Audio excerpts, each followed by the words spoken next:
Sorry if this feels a little rushed, I just got a lot of other videos I want to get to and I have a lot to work on, but I still wanted to give my brief thoughts. Well, I didn't think we'd be here this fast.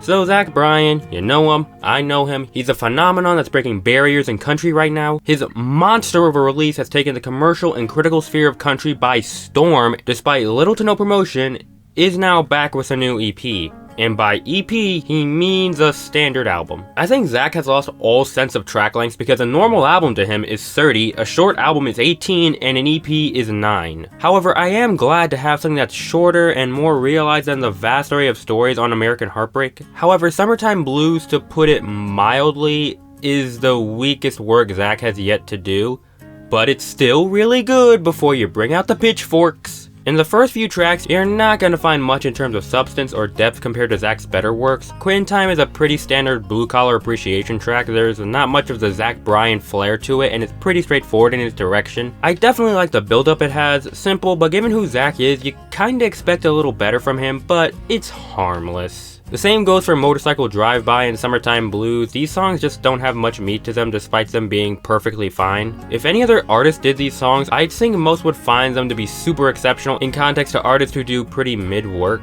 But with Zach, who kept it at a pretty consistent level of songwriting and emotional capability for the past 3 albums, it's definitely a bit noticeable. Oklahoma Smoke Show at first I saw was just like the other 3, but it certainly got better as it went along, with one of Zach's most incredible choruses to date. And I began to appreciate the track a bit more than the previous ones. Definitely a bit of a slow burn, but once you get to its climax, it's certainly worth it. However, it's where I began to notice this trend that Zach does, where he basically takes the first verse of a song word for word and then puts it at the end of the song. And for something like The Good I'll Do, it thematically works with its story, but on here, I gotta admit, him doing it doesn't really add anything worthwhile. It feels like a bit of a cop-out in ending your song's narrative in a clever way. But to be fair, that's one of the only things I don't like. Other issues I quote-unquote have are more so in just how there's slightly lesser in lyrical value. But hey, when you make 30 songs with most of them being great, it's bound to happen. Jamie sees him team up with Appalachian extraordinaire Charles Wesley Godwin, and individually, each one adds their own flair and tone to each verse as they go back and forth, with Zach's angst to Godwin's grandeur. Individually, they sound fantastic and play off each other really well.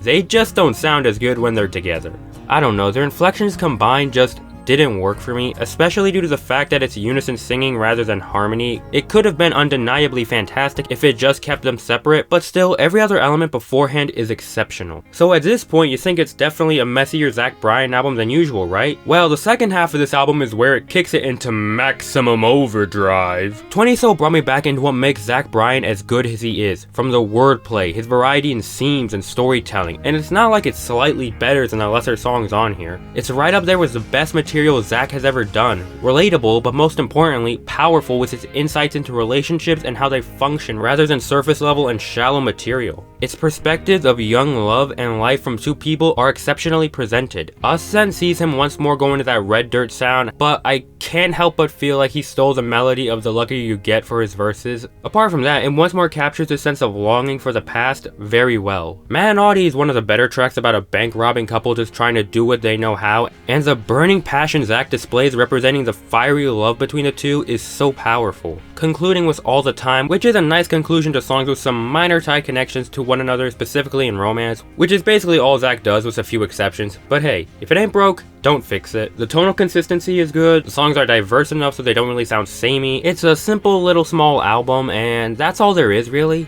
A small handful of Zach at his best, a few leftover scraps after the immense feast of what came before. If it was, you know, the size of an actual EP and cut the first 3 songs, it could have been great. I don't necessarily think this is the next phase of Zach's career, and more so a late night snack. Nothing too big or small, and just right after American Heartbreak.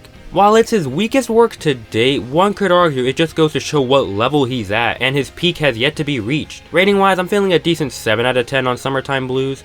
Hopefully he takes the time in crafting something grander, thoughtful, and more powerful than anything that's come out this year. He should certainly take a break, especially after the amount of burnout Hardy's been doing lately. Regardless, I'm looking forward to the next Zach Bryan album in the years, months, or hell, even weeks to come.